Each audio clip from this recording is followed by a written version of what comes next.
What is up, everybody? Welcome back to the Futurecast. I'm in Clemson right now. I just traveled from South Carolina to Clemson. If you're listening on the podcast, this will be a short episode. If you're watching on YouTube, this will be premiering due to my hotel having piss poor internet.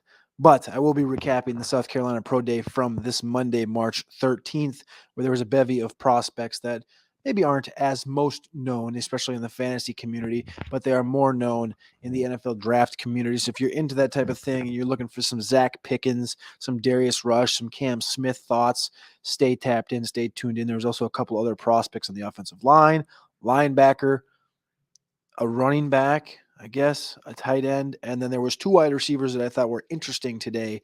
One, Josh Vann, that was coming off an injury. He ran a pretty strong 40 today at the South Carolina Pro Day, as well as probably my favorite as far as the person aspect, and that's Jalen Brooks, a wide receiver from South Carolina. But we'll get into it just after this bumper. Be sure to stay tuned in, stay tapped in. Take a listen from one of our sponsors, and we'll be right back.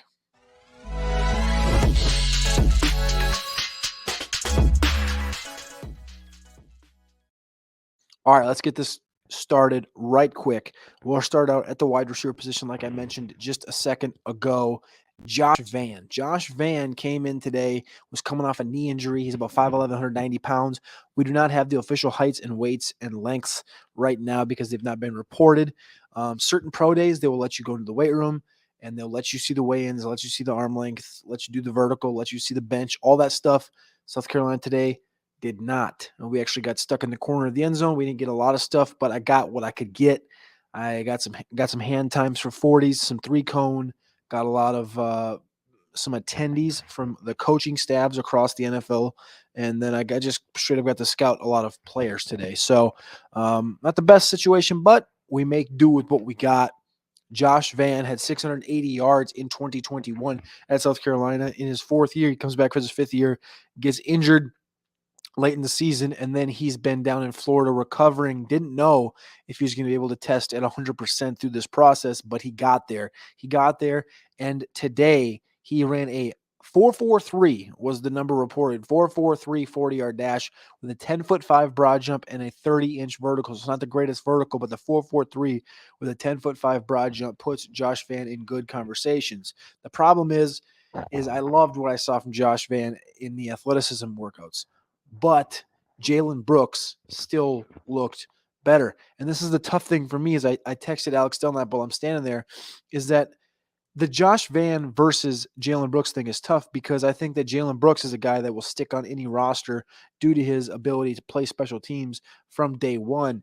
The problem with Jalen Brooks is Jalen Brooks ran a 4.69 at the NFL Combine, and then today I timed Jalen Brooks in the 4.62 and 4.69 range as well. So if he ran 4.62, we'll see what the official number comes out as. That still translates to 4.67 when you add that 5/10, just as well as Jalen Brooks' 4.43 translates to 4.48, which is I had Josh Vann at 4.53. So we're in the same ballpark. We're in the same neighborhood. He's a high 4.4, low 4.5 guy for Josh Vann, and then Jalen Brooks stays a 4.6 guy. The problem, like I mentioned, is that Jalen Brooks looks fantastic in play.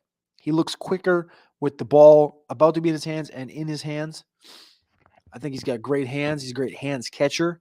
And kind of like I mentioned with Nathaniel Dell coming out of the Senior Bowl, he kind of not gallop. He kind of skates. He skates with the ball in his hand. He's got some long legs, some long striders. Kind of reminds me of kind of like a Jerry Jeudy-esque type of deal. But the problem that you can't wrap your head around is that he's a 4.6 guy, 4.6 plus, 4.65, 4.66, 4.69 at the combine, etc. That's where I struggle with Jalen Brooks. I did have some comments on him from the NFL Combine that we probably did not get to, if I recall right.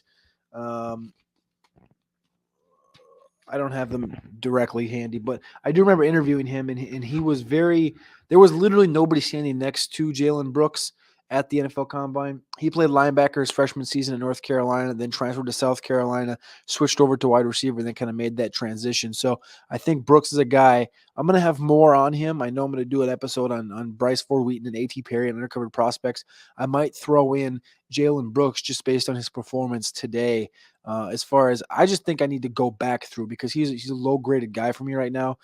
And like I said, based on today's workout by itself, comparable to Josh Vann, who ran a 4.43, and Jalen Brooks, who's a 4.6 plus guy, did not look the same. Brooks looked like he should have been the better football player, which I think he is.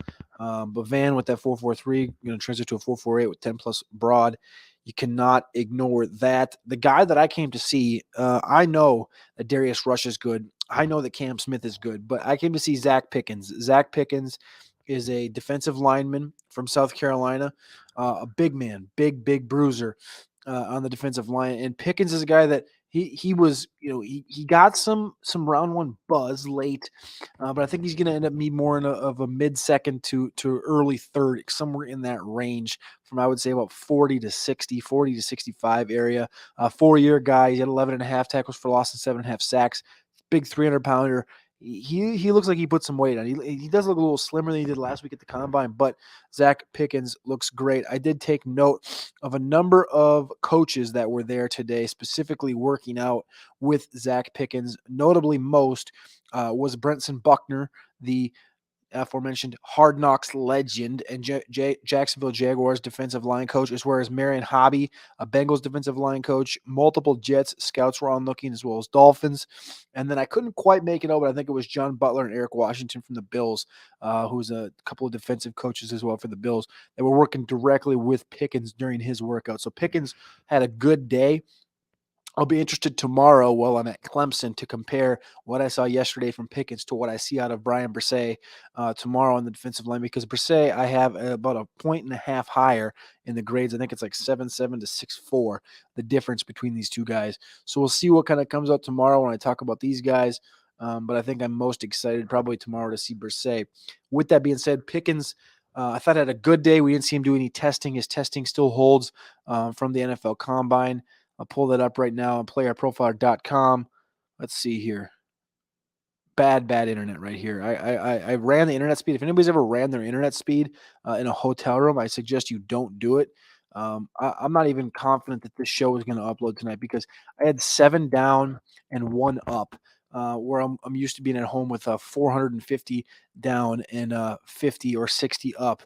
So Pickens stays with his numbers. That's why he didn't run today. He's 23 years old, 4.89, which is 85th percentile in the speed score, and he's the 5th most athletic defensive lineman in this class, as well as the 24th best athlete in the overall class among all positions on playerprofiler.com with a 113.4 athleticism score.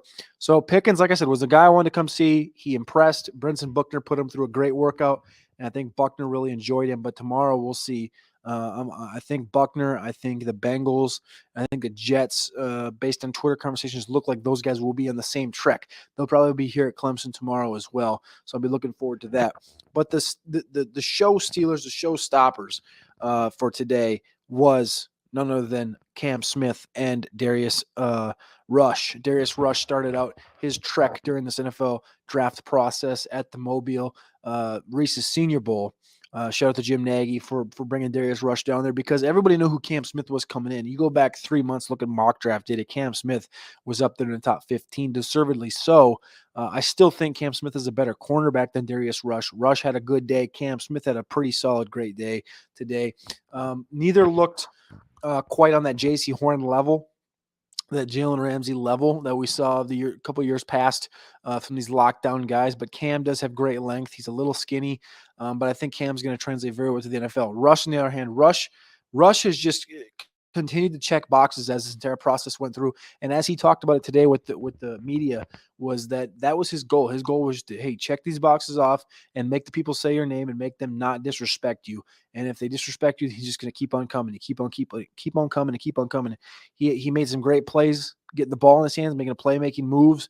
When the ball was thrown to him, obviously in these drills where they're going downfield, back down, all that stuff. Cam was just consistent. There was plays where Darius would trip up, lose his footing, change of directions. There was plays where Darius did falter a little, But these guys are pretty good. These guys are pretty excellent and pretty top-notch, close to each other. I'm not going to have them very far apart. And as I mentioned this morning at Carpentier NFL on Twitter and at profile_CFB on Twitter, I mentioned that I think Rush, I think everyone's pretty in the conversation that Cam Smith is about a lock to be top 50. I think there's still some end of round one conversations to be had there, as I think there should be.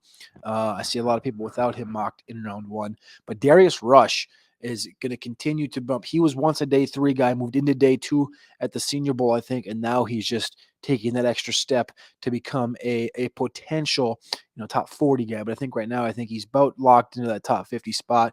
You talk about coaches that were there coaching the cornerbacks. I think it was the Bengals defensive coach, Charles Burks, and the Jets defensive backs coach, Tony Oden, were the ones leading that workout with Darius Rush, Cam Smith, and Devonnie Reed, who's the 3rd defensive back from South Carolina. It was a great day overall. They finished it out with the receivers, tight ends, running backs doing a workout. Obviously, I already talked about Josh Vann and Jalen Brooks. Nate Adkins, tight end from South Carolina, looked good out in space. Christian Beal-Smith, the running back, not so much. Did not look good at all in space. Did not look good catching the ball. He was very undersized. Like I said, we did not see heights and weights come in, but if I had to guess what heights and weights were, Beal-Smith probably 5'8", 197, 198 in that area. No disrespect to him. He just did not have a great day today overall. As far as that goes, all 4 of those guys worked out with Bengals wide receiver coach Troy Walters, who's also 5'7", so he's right in that same range as Christian Beal-Smith. That's kind of where I got that from. So today was a great day at the South Carolina Pro Day. Tomorrow I'll be at Clemson with a bevy of prospects. I can probably pull that list up right now while we're on the stream ski, so that I can share you guys where we'll be going tomorrow and who we will be watching. First and foremost, the big man Bryan Bresee is who I'm really mostly looking to watch and compare to what I saw today from Zacch Pickens. Number 2, Davis Allen, the tight end from Clemson. We saw him down there at the Senior Bowl. KJ Henry, another edge rusher from Clemson.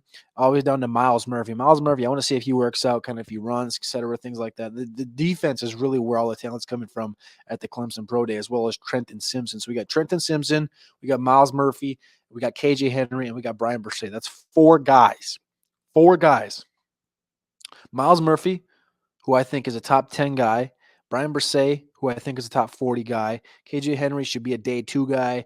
And then, of course, Trenton Simpson, who can go anywhere, I think, in the top 50 as well. So Clemson Pro Day tomorrow, Tuesday, March 14th. Make sure you're following profile_CFB and Carpentier NFL on Twitter. We'll be back live tomorrow night at some point. I'll be in Athens, Georgia tomorrow night doing this little episode, but I do not think I'll be streaming it. However, I will be on a stream, though, Wednesday night. We'll stream this when I get home. When I get home from Georgia on Wednesday night, I will do a live stream. So if you're listening here, if you're listening to the Clemson show tomorrow, Wednesday night, between 7:30, 8 o'clock, somewhere in there, I will do a live stream recapping the 3 days. South Carolina today, Monday, Clemson on Tuesday, and then Georgia on Wednesday. I'll recap all 3 because there's a lot of defensive linemen that I'm getting to watch this week, and I'm super excited to talk about these guys. So I appreciate you guys on YouTube. Click that like, click that subscribe, tap in for more. We'll be back with some more Pro Day talk tomorrow from Clemson.